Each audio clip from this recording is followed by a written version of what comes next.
मुख्यमंत्री ने video conferencing के जरिए लॉकडाउन बढ़ाने को लेकर की चर्चा। देवास मुख्यमंत्री शिवराज सिंह चौहान ने विधायक गायत्री राजे पवार, सांसद महेंद्र सिंह सोलंकी और जिले के अन्य अधिकारियों के साथ वीडियो कॉन्फ्रेंसिंग के माध्यम से कोरोना संक्रमण के चलते लिए लॉकडाउन के निर्णय को आगे बढ़ाने को लेकर चर्चा की।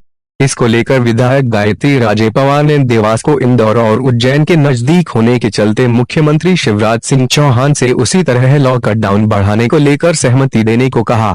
इस पर मुख्यमंत्री शिवराज सिंह चौहान ने सहमति दी। अब क्राइसिस मैनेजमेंट कमेटी इसको लेकर निर्णय लेगी। साथ ही ऑक्सीजन को लेकर आई रही दिक्कत और रेमडेसिविर इंजेक्शन को लेकर भी मुख्यमंत्री को अवगत कराया।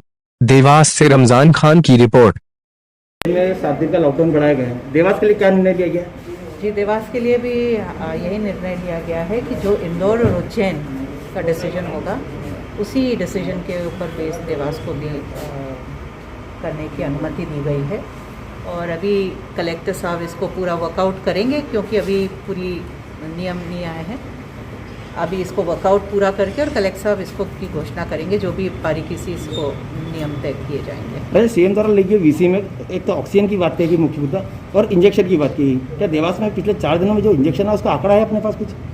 बिल्कुल है, उसकी पूरी रजिस्टर मेंटेन कर रहे हैं। मैंने ही कलेक्टर साहब से बोला था कि जितने इंजेक्शन्स आ रहे हैं और वो किन पेशेंट्स को दिए जा रहे हैं और किस रेट में दिए जा रहे हैं, इसका पिछले 2 दिन से रिकॉर्ड रखने के लिए बोला गया है। पूरा रजिस्टर रखा है इन मेडिसिन की दुकानों ने और इनको चेक हो रहा है।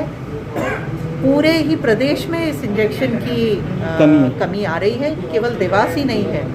पर ये देखना है कि जितनी ज़रूरतमंद है उनको ही दिया जाए, क्योंकि अभी ऐसा हो रहा था कि कोई भी पॉजिटिव होता है उसके लिए प्रिस्क्राइब किया जा रहा था। ये एक बहुत ही सीरियस पेशेंट को 20% लंग्स इफ़ेक्ट हो उसके बाद उसको देने के लिए ये प्रिस्क्राइब होना चाहिए। तो ये डॉक्टर्स के लिए भी अब नियम आए हैं, तो डॉक्टर्स भी इसको फॉलो करेंगे और थोड़ी बहुत हमें सप्लाई भी बढ़ा दी जाएगी, क्योंकि माननीय मुख्यमंत्री जी कोशिश कर रहे हैं। बहुत बड़ी संख्या में प्रदेश में इंजेक्शन्स बुलवाए हैं उन्होंने।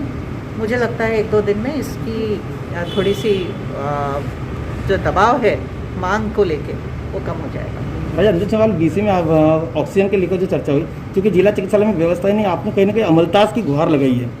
क्या अमलतास में कभी ऑक्सीजन की स्थिति अपन देख ही रहे कि बराबर नहीं है? वापस भी मैंने अमलतास में तो बेड्स रिजर्व करने की मांग की थी आईसीयू में, और ऑक्सीजन बेड्स अमलतास में रिजर्व करने की सीएम साहब से मांग की है और ऑक्सीजन के लिए भी मांग की है और एक लिक्विड ऑक्सीजन टैंक भी अपने हॉस्पिटल के लिए मांगा है।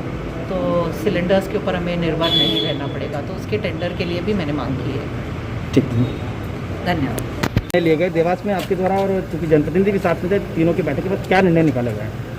आज माननीय मुख्यमंत्री जी की जो क्राइसिस मैनेजमेंट ग्रुप के सदस्यों के साथ में बैठक थी, हर ज़िले से वो अलग अलग से चर्चा कर रहे थे। देवास ज़िले में की जब बात आई तो माननीय विधायक मैडम ने ये कहा कि चूँकि इंदौर में भी 7 दिन लॉकडाउन की बात आई थी और उज्जैन में भी आई थी, तो उन्होंने कहा कि जिस तरह का निर्णय इंदौर और उज्जैन के लिए हो उसी तरह से देवास के लिए भी निर्णय हो। फाइनली निर्णय शासन स्तर से आना है, पर मेरे समझ से वीसी में माननीय मुख्यमंत्री जी ने इसकी सहमति दर्शाई है और जैसे ही इसमें शासन से आदेश आएंगे अकॉर्डिंगली फिर हम अपना अनुपूरक आदेश जो है जिला स्तर से उसको हम जारी करेंगे, पर वो निर्णय एक बार शासन से आने के पश्चात हो पाएगा। सर, जिस तरह से आप बता रहे हैं कि इंदौर उज्जैन के शासन में निर्देश आने के उस पर फॉलो किया जाएगा, क्योंकि इंदौर उज्जैन से देवास का प्रशासनिक अमला भी अप डाउन करता है, क्या मानते हैं इस चीज़ को? बिल्कुल बात सही है। अभी मैंने इस बात पे भी प्रतिबंध लगाया और सभी प्रशासनिक अधिकारियों को ये निर्देश जारी किए गए हैं कि वो अपने मुख्यालय पे रहें।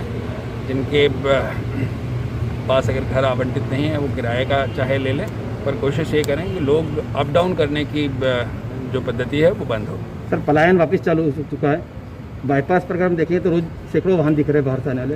क्या देवास में उन लोगों पर वॉच किया जा रहा है? जी, पहले देवास जो था पलायन के लिए, जो पिछले कोविड का जो आपका अनुभव है, जहाँ से भी आते थे देवास एक सेंट्रल पॉइंट था, यहाँ से फिर फर्दर अन्य ज़िलों में आगे भेजा जाता था।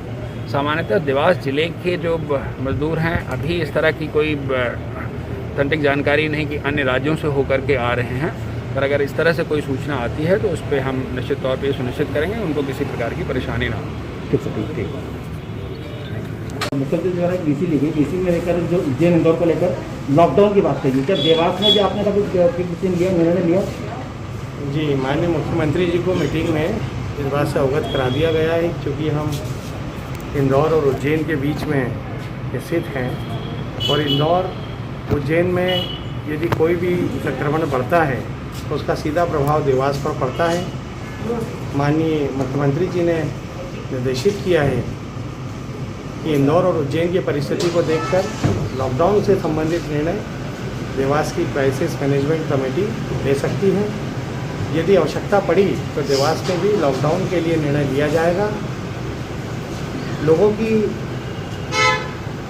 जान कीमती है, जान है तो जहान है। लोगों की जान बचाने के लिए जो जो निर्णय लिए जाना आवश्यक होंगे, जिला प्रशासन, मध्य प्रदेश सरकार और हम सब जनप्रतिनिधि मिलकर वो निर्णय लेंगे। बढ़ते रेमडेसिविर की ब्लैक के मामले में आपने रेमडेसिविर की जो कालाबाजारी हो रही है, शॉर्टेज चल रही है, उसके संबंध में सीएम साहब को अवगत करा दिया है। कुछ लोग इस शॉर्टेज की आड़ में ब्लैक मार्केटिंग कर रहे थे, इस बात से भी सीएम साहब को अवगत करा दिया गया है। सीएम साहब ने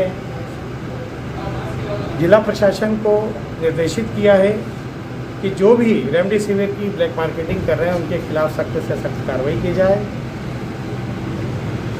रेमडेसिविर की सप्लाई के लिए भी पूरा प्रयास मध्य प्रदेश की सरकार कर रही है। रेमडेसिविर बहुत जल्दी मार्केट में प्रचुर मात्रा में उपलब्ध हो जाएगा। ऑक्सीजन की कमी के संबंध में भी इसी प्रकार के निर्देश माननीय सीएम साहब ने दिए हैं। जो कमी रेमडेसिविर और ऑक्सीजन की जिलों में आ रही है, उनकी भी बहुत जल्दी पूर्ति मध्य प्रदेश की सरकार के द्वारा की जाएगी।